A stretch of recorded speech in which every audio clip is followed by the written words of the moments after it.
in Cameroon, fighting out of Paris, France, Frensis the Predator Ngannou. 3 wins by submission, 2 by knockout. He has finished all of his victories. Dami comes in, winner of 4 straight.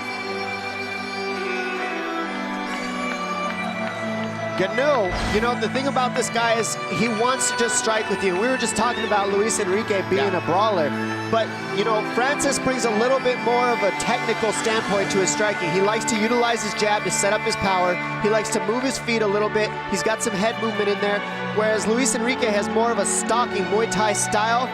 Francis Ngannou has been able to mix it up a little bit with some boxing and the kicks mixed in there. But in both of these fights that I've seen, they both are heavy to stay in that clinch, and they like to work the grappling to kind of wear down their opponents before they start mixing it up with the hands. And I think that that comes a lot with these heavier guys because they know it only takes 1 punch to put them out. And Ngannou, as you see, as he gets undressed, is a huge man, carrying around a lot of muscle mass, big, heavy guy with a lot of power to him. And this is going to be a fun way to start off this fight pass. 2 big heavyweights, both making their UFC debut. Luis Enrique and this man, Francis Ngannou.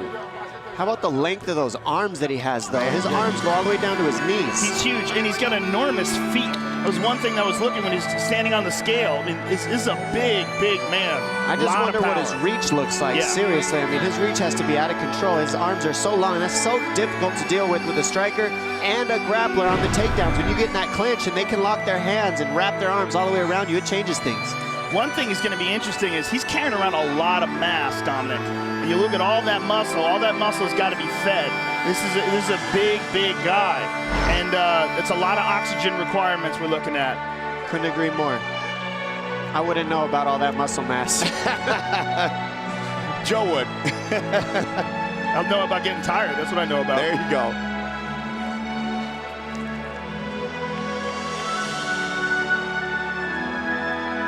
Our tail of the tape for this heavyweight fight. Dominic and Joe talked about the reach. We'll take a look at it. 29-year-old Ngannou, 22-year-old Henrique. Ngannou, 2 inches taller. The weight's pretty similar, but look at that, Dom. 9-inch reach advantage. Going to be a great way to get things started here in Orlando with the official introductions. Bruce Buffer. Ladies and gentlemen, this fight is 3 rounds in the UFC heavyweight division. Introducing first, fighting out of the blue corner, a mixed martial artist holding a professional record. 8 wins, 1 loss, 1 no contest. He stands 6 feet 2 inches tall, weighing in at 248 pounds. Fighting out of Rio de Janeiro, Brazil, Luis K.O.B. Enrique. And now introducing his opponent, fighting out of the red corner, a mixed martial artist holding a professional record. 5 wins, 1 loss. He stands 6 feet 4 inches tall, weighing in at 254 pounds. Fighting out of Paris, France, Francis the Predator Ngannou. And when the action begins, our referee in charge, John Hosegood. John Hosegood, our referee. Count them, 5 Octagon girls here. Second time in Orlando, Florida. The other 2 are hiding. Ready, red? Ngannou. Ready, blue? Henrique. And here we go. White trunks for Henrique. Thank you, Joe. Dark trunks for Francis Ngannou. 9-inch reach advantage, 83-inch reach for Ngannou. And he attacks with the heavy leg kick early.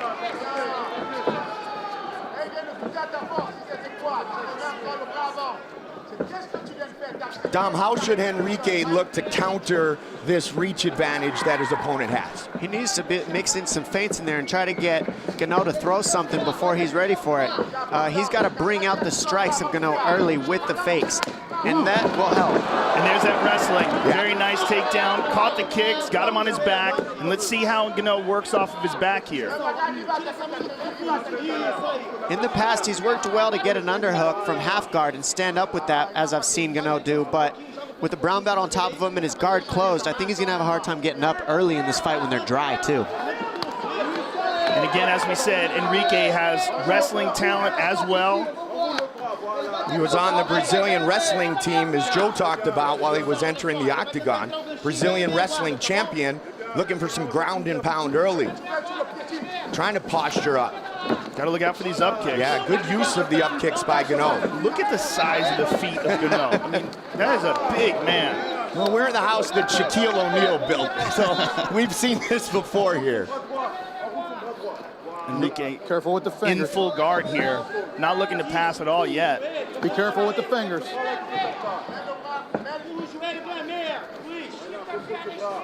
First of 3 fights here live on UFC Fight Pass. Mike Goldberg, Dominic Cruz with us. Joe Rogan, as always. Top position for the Brazilian. Ngannou holding that overhook. He was on the right arm of Enrique, but he let that go. Not really doing too much off of his back, just kind of hanging on. Still happy to work with guard. He keeps going to that overhook, but he's not doing anything with it. And Enrique's passing now. He's passing over the right side. He's in half guard now. He's softening him up and starting to move clockwise. Ngannou really needs to get that left underhook that he's used in past fights. He's got the half guard. He needs to get that left underhook and get to a hip. He's flat on his back right now, and that's the worst place you can be. And he's carrying the weight, all 240+ pounds of Henrique, and that'll wear you out. Yeah, Henrique's very aware of him looking for that underhook. That's one of the reasons why he keeps holding that overhook. Nganou's just trying to hold on to that arm. Half guard. There's the underhook, and he needs to use that, undig his bottom leg. He needs to get out of that half guard. Now he needs to get the underhook back. Yeah, see how quickly Henrique recognizes that, takes it back. All right, stop right there, stop right there. There we go, he's standing up. John looks good. And Dom, do you think that's like because he just didn't move to a dominant position? I mean, he was in a place where it wasn't much of a half guard. It was pretty wide open. And if he moved to a more dominant position, they probably would have let him stay down. Yeah, you're probably right. I mean, maybe pass from half guard, but the thing is you can hold guys down in half guard forever. There's the double leg he switched, the jab to a power double that Ngannou was able to stuff. I think Ngannou likes the space, but he's spent a lot of his time in these type of brawls where they're in the clinch for a long period of the fight, and he showed actually great conditioning. He wore the guy out in the clinch and was just fine even after he got taken down. So I'm interested to see how he comes back against Enrique here. Yeah, Enrique with the clinch here, up against the cage. A lot of pressure. Ngannou had that one knee that landed, guys, and he's looking to do that again. And you can see Henrique trying to really close the distance, not allow those strikes in dirty boxing. Right here, in order to escape, if I'm Ngannou with my back against the cage, I really need to worry about my head positioning here. Right now, Enrique is controlling the head positioning, and that's a huge thing to deal with the amount of pressure that Enrique is able to put on Ngannou up against the cage. He needs the inside position where his underhook's at, so Ngannou needs to move his head to the same side as his underhook to create space. And Joe and Dom, that's one thing that isn't often talked about probably enough is how much head fighting has to do with success in the octagon. It really is critical. Positioning of that, oh, nice right hand by Ngannou. And he's staying long now, and that's what he wants to do. Ngannou wants to stay long in this fight. Stay on the outside, land some more of those leg kicks, and set up the leg kicks so he doesn't get it caught and taken down again. Pushing forward, Henrique. Ooh, heavy. Heavy shots by Ngannou. Big shots. Enrique's trying to cover up and clinging onto that single. Yeah, he ate a heavy counter left hook and then shot to a single off that left hook. He said, ouch. I'm going to go ahead and go down to the legs off that one. He caught him with a couple coming in, round 1 in the books. Good first round. Very good. And Enrique he's ready to brawl, man. That guy just wants to get after it. He comes in a straight line, throwing heat, and he's like, all right, if you hit me, I'm just going to hit you harder. And that's where you saw the athleticism of Ngannou right now. He's able to step backwards with a counter left hook and land. Sit down, breathe. 1, 2, 3. Come on. That was a tough round, man. You had a good throw. It might have done the difference. We have to get this second round now, man. Let's believe in ourselves. Get near him. Make him get near the cage so you can get near him and get single leg. Put the hook behind him and take him down. Don't try diving at him. Let's take a look at some of the action from that first round. Here's Ngannou with a hard leg kick.